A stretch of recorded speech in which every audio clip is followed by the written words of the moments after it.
In July 2019, a private jet landed at Teterboro Airport in New Jersey. Federal agents were waiting. The passenger, a wealthy financier named Jeffrey Epstein, was arrested on charges that would dominate headlines for years to come. This wasn't Epstein's first encounter with law enforcement. More than a decade earlier, he had been convicted in Florida on charges related to minors. But the 2019 arrest represented something different. A federal case that promised to expose the full scope of alleged crimes spanning multiple states and decades. Today, we're examining what court records actually tell us about the Jeffrey Epstein case. Not speculation, not sensational claims, just the documented facts from legal proceedings, investigative reports, and verified public records. This is a complex story involving multiple jurisdictions, numerous alleged victims, and questions that remain unanswered following Epstein's death in federal custody. Our goal is to provide a clear factual timeline of events and distinguish between what has been proven and what remains alleged. Let's begin with who Jeffrey Epstein was. Jeffrey Edward Epstein was born in Brooklyn, New York in 1953. He attended Cooper Union and later New York University, though he did not complete a degree. Despite this, he built a career in finance that would make him extraordinarily wealthy. In the 1970s, Epstein taught mathematics and physics at the Dalton School, a prestigious private school in Manhattan. One of the parents at that school was involved in investment banking at Bear Stearns, and this connection helped Epstein move into finance. By the 1980s, Epstein had established himself as a financial manager for extremely wealthy clients. He founded his own firm, J. Epstein and Company, which reportedly only accepted clients with assets exceeding $1 billion. The exact sources of Epstein's wealth have been difficult to verify, as he kept significant privacy around his business operations. What is documented is that Epstein owned multiple properties: a mansion on Manhattan's Upper East Side, a private island in the U.S. Virgin Islands known as Little St. James, a ranch in New Mexico, a residence in Palm Beach, Florida, and an apartment in Paris, France. He cultivated relationships with prominent individuals in business, politics, academia, and entertainment. His social circle included powerful figures, though it's important to note that association does not imply knowledge of or participation in illegal activities. By the early 2000s, Epstein's life appeared to be one of extraordinary privilege and influence. But beneath this public image, according to court records, something very different was occurring. In March 2005, the Palm Beach Police Department received a report that would begin the unraveling of Epstein's carefully constructed life. A woman reported that her 14-year-old stepdaughter had been paid to perform a massage at Epstein's Palm Beach mansion, during which inappropriate contact allegedly occurred. The Palm Beach police launched an investigation. Detective Joseph Recarey led the inquiry, which eventually identified multiple young women who reported similar experiences. According to police reports, a pattern emerged. Young women, many of them minors, were allegedly recruited to provide massages at Epstein's residence, encounters that allegedly escalated to sexual contact. The police investigation recommended felony charges. The case was referred to the Palm Beach County State Attorney, Barry Krischer, who called a grand jury. However, the grand jury returned only a single count of solicitation of prostitution, a significantly lesser charge than what investigators had recommended. At this point, federal prosecutors became involved. The U.S. Attorney's Office for the Southern District of Florida, then led by Alexander Acosta, began reviewing the case for potential federal charges. According to reporting by the Miami Herald and subsequent court documents, federal prosecutors drafted a 53-page indictment on charges including sex trafficking of minors. This indictment was never filed. Instead, in 2008, Epstein entered into a non-prosecution agreement with federal prosecutors. Under this agreement, Epstein pleaded guilty to 2 state charges: solicitation of prostitution and procurement of a minor for prostitution. He was sentenced to 18 months in the county jail with work release privileges that allowed him to leave custody for up to 12 hours per day, 6 days per week. Epstein served approximately 13 months before his release in 2009. He was required to register as a sex offender. This plea agreement has been extensively scrutinized. Court records show it was negotiated without input from the alleged victims, which may have violated the Crime Victims' Rights Act. In 2019, a federal judge ruled that prosecutors had indeed violated victims' rights by not consulting them about the agreement. The lenient nature of the agreement raised questions about whether Epstein's wealth and connections influenced the outcome. Alexander Acosta, who later served as U.S. Secretary of Labor under President Trump, resigned from that position in 2019 amid renewed scrutiny of the plea deal.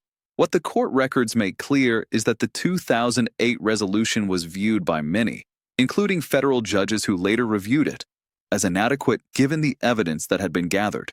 For a decade after his guilty plea, Epstein maintained a lower profile but continued his lifestyle.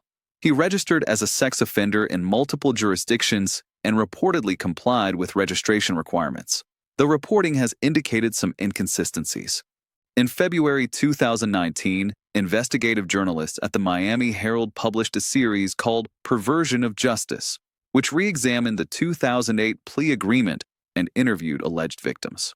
This reporting renewed public attention to the case and raised pressure for further legal action. On July 6, 2019, Jeffrey Epstein was arrested at Teterboro Airport upon returning from Paris. Federal prosecutors in the Southern District of New York charged him with sex trafficking of minors and conspiracy to commit sex trafficking. The indictment alleged that between 2002 and 2005, Epstein sexually exploited and abused dozens of minor girls at his residences in Manhattan and Palm Beach. According to the charging documents, Epstein allegedly created a network in which young girls, some as young as 14, were recruited to engage in sexual acts with him in exchange for money. The indictment further alleged that Epstein knew that many of his victims were under 18 and that he created a system where victims would recruit other girls, thereby expanding the alleged scheme. Prosecutors requested that Epstein be held pending trial, arguing he posed a flight risk given his wealth and access to private aircraft. Defense attorneys proposed house arrest with electronic monitoring at his Manhattan mansion. On July 18, 2019, Judge Richard Berman denied bail. The judge found that Epstein posed a danger to the community and that no set of conditions could reasonably assure his appearance at trial or the safety of the community. Epstein was held at the Metropolitan Correctional Center in Manhattan, a federal detention facility. Court records from this period show prosecutors continuing to investigate with additional alleged victims coming forward. The case appeared to be building toward a trial that could publicly expose the full extent of the alleged crimes. That trial never happened. On August 10, 2019, Jeffrey Epstein was found unresponsive in his cell at the Metropolitan Correctional Center. He was transported to a hospital and pronounced dead. The cause of death was determined to be suicide by hanging. The death immediately sparked intense scrutiny. The Metropolitan Correctional Center had significant security failures on the night of Epstein's death. According to the Department of Justice Inspector General's report, Epstein had been removed from suicide watch approximately 1 week before his death despite a previous incident where he was found injured in his cell in late July. He was supposed to have a cellmate, but was housed alone that night. Guards were required to check on inmates every 30 minutes. Records show this did not occur for approximately 8 hours before Epstein was found. Video cameras outside Epstein's cell malfunctioned, and footage from that night was later reported as unusable. 2 correctional officers were charged with falsifying records as they allegedly did not conduct required rounds, but instead slept and browsed the internet. They later entered into a deferred prosecution agreement, avoiding conviction. The New York City medical examiner ruled the death a suicide. Dr. Barbara Sampson, the chief medical examiner, conducted the autopsy and made this determination. Dr. Michael Baden, a forensic pathologist hired by Epstein's brother, observed the autopsy and later stated publicly that the findings were more consistent with homicidal strangulation than suicide. However, Dr. Baden did not have access to all evidence and photographs, and the official ruling remained suicide. The circumstances of Epstein's death meant that he never faced trial, and many questions about the full scope of the alleged crimes and the involvement of others would remain unanswered. Let's be clear about what is established by court documents and official findings. Confirmed facts *1. Jeffrey Epstein was convicted in 2008 of solicitation of prostitution and procurement of a minor for prostitution. This is a matter of court record. 2. Epstein was charged in 2019 by federal prosecutors with sex trafficking of minors and conspiracy to commit sex trafficking. These were allegations as he died before trial. 3. Civil lawsuits filed by multiple women contain allegations of sexual abuse when they were minors. Many of these cases have been settled, though settlement does not mean admission of guilt. 4. Court records identify numerous alleged victims who provided consistent accounts to investigators about experiences at Epstein's properties. 5. A federal judge ruled in 2019 that prosecutors violated the Crime Victims' Rights Act in the 2008 plea agreement. 6. Epstein died by suicide in federal custody, according to the official determination by the New York City Medical Examiner. 7. The FBI and U.S. Attorney's Office investigated Epstein's activities across multiple states for more than a decade. Regarding others*, court records and investigative documents reference other individuals in connection with Epstein's activities. The most prominent is Ghislaine Maxwell, a British socialite and longtime associate of Epstein. Maxwell was arrested in July 2020 and charged with conspiracy to entice minors to travel to engage in illegal sex acts. Enticement of a minor to travel to engage in illegal sex acts. Conspiracy to transport minors with intent to engage in criminal sexual activity, and transportation of a minor with intent to engage in criminal sexual activity, as well as perjury. In December 2021, Maxwell was convicted on 5 of 6 counts. She was sentenced in June 2022 to 20 years in federal prison. This conviction is significant because it represents a jury determination that Epstein did not act alone in the alleged scheme. Other names appear in court documents, flight logs, and contact lists associated with Epstein. It is critical to understand that appearing in such documents does not mean evidence of criminal activity or knowledge of illegal conduct. Many individuals have publicly stated they were not aware of criminal activities and cut off contact with Epstein once allegations became public. In late 2023 and early 2024, a federal court unsealed numerous documents related to a 2015 defamation lawsuit between Virginia Giuffre, one of Epstein's accusers, and Ghislaine Maxwell. These documents included deposition transcripts, emails, and other materials that had previously been sealed.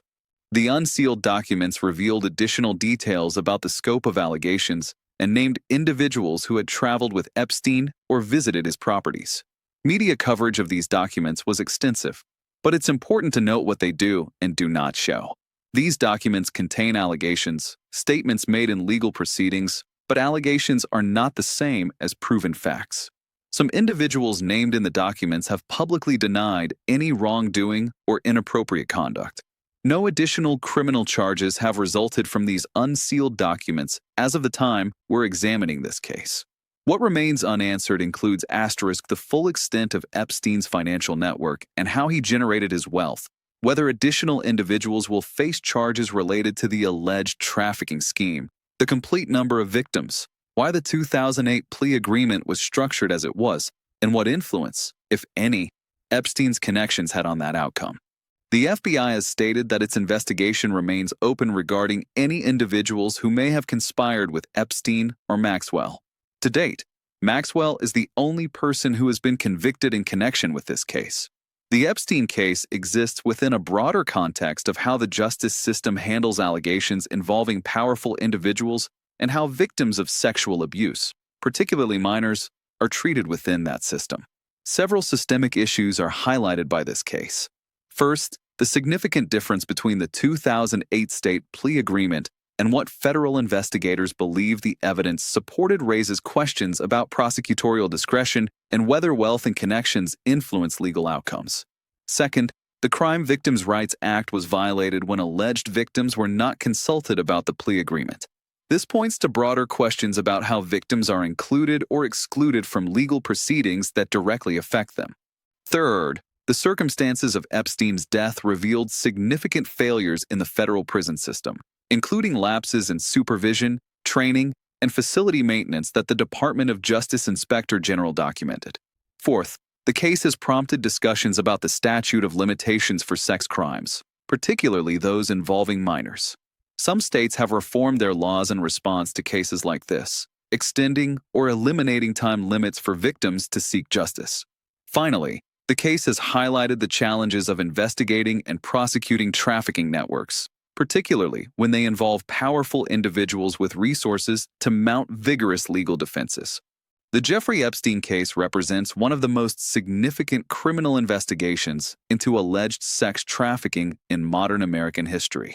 What court records show is a decades-long pattern of alleged abuse, a controversial plea agreement that was later found to have violated victims' rights, a renewed federal prosecution that ended with the defendant's death in custody, and the conviction of an associate who assisted in the alleged crimes.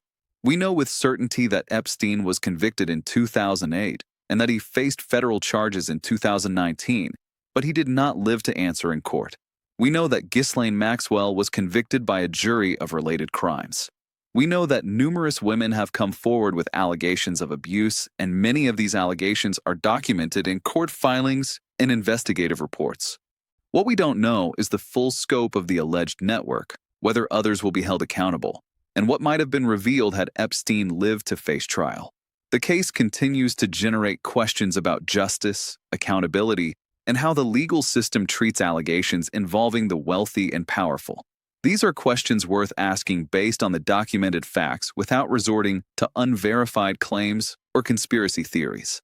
The court records speak for themselves. They reveal a case of alleged exploitation, a system that initially failed to hold a perpetrator fully accountable, and an attempt at justice that was cut short. For the survivors who came forward, the legal process continues in the form of civil lawsuits and advocacy for reforms that might prevent similar failures in the future. This video is for educational and informational purposes only. All information is based on publicly available court records and reputable news reports. No unverified claims or allegations are presented as facts,